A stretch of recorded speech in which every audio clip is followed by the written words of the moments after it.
Hey everyone, my name is Dr. Nick Housley with Motus Nova. I'm a licensed neurophysical therapist and neuroscientist helping brain injury survivors understand how to make functional gains after their injury. I hope this video helps you in your recovery.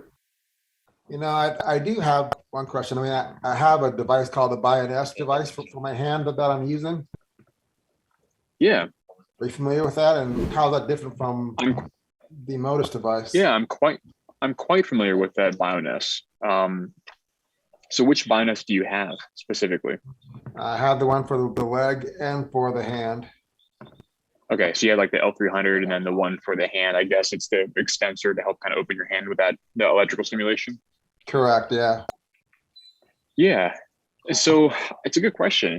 And with respect to sort of high level differentiation, I'll kind of just start at a really, really high level. There's of course obvious nuances there, but the biggest difference I'd say is that one of them is considered kind of an assistive device, and the other is more of a sort of a therapeutic based device. And that's because one of them requires the use of a electrical stimulation, and the other does not require that.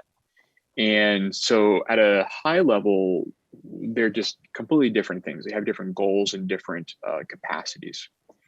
And that's not to say that one is necessarily better than the other. They just do different things. And it's all dependent on what your goals are for what you'd want to get out of your rehab program as to which one you would sort of want to select. It's kind of like horses for courses, if you will, is kind of the old saying. And Sure. with respect to the E-stem based systems, this is true for FES systems for preventing foot drop, like you mentioned, like that L300 for the lower extremity. The same thing for the upper extremity devices. And this is true for anything that uses electrical current to cause a stimulation of your muscles.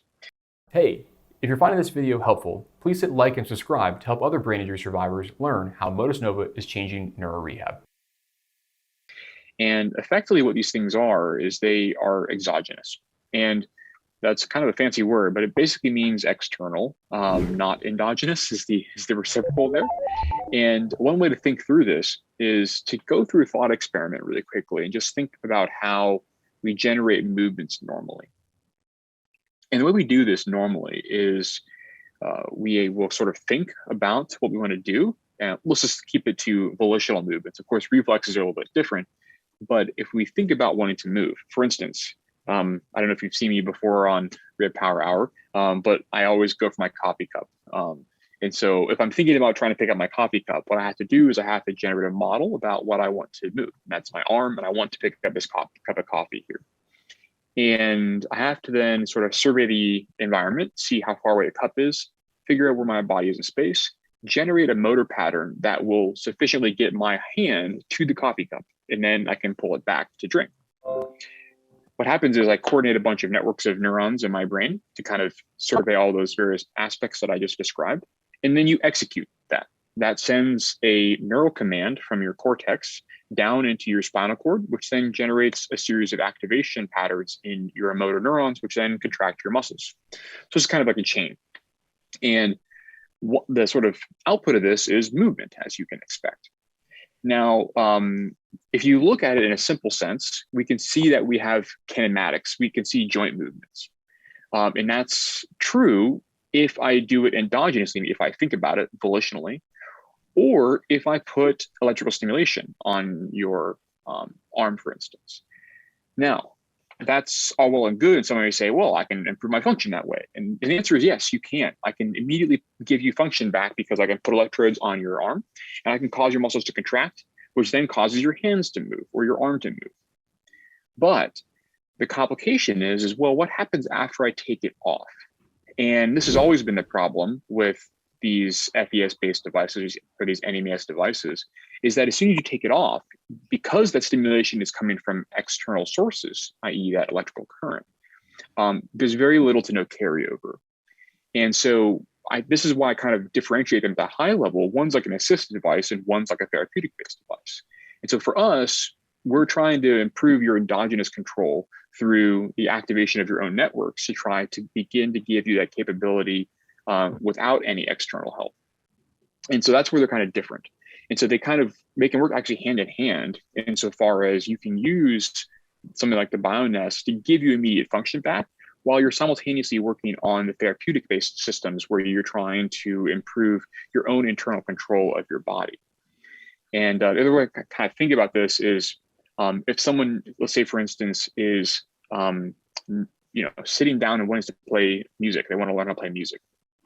I can sit them down in front of a piano that will play itself, right? You've seen these kind of like really cool player pianos. I could sit down in front of that. Yeah. Actually, my next door neighbor, my childhood home used to have one, and I would always go over there. And for the longest time, I thought that he was this beautiful pianist, and then I realized that he just has the drums and the various sort of fingers, if you will, to recognize those and play. But you can sit down in front of that, and it looks like you're actually playing the piano. But sure. What happens if I put you in front of a piano that doesn't play itself? I personally would look like a fool. I would not be able to play very well. And so it's kind of like that. It's where we can give you back that function immediately, but there's very little carryover effect. As opposed to something like a therapeutic-based device, which is maybe it takes a little bit longer because you're having to actually establish those neural networks again, or reestablish them. But the idea is that once you take the systems off, it actually helps you maintain that function outside of the device. So that's kind of maybe a more detailed description and the discussion that you would have hoped for. But that's a fair assessment, I'd say. Any questions about that? No, it's a good assessment, actually. Thanks for watching this video. If you have questions or would like to speak with me about how you can make functional gains from home, call or text me at 404-939-3476 or visit motusnova.com/contact.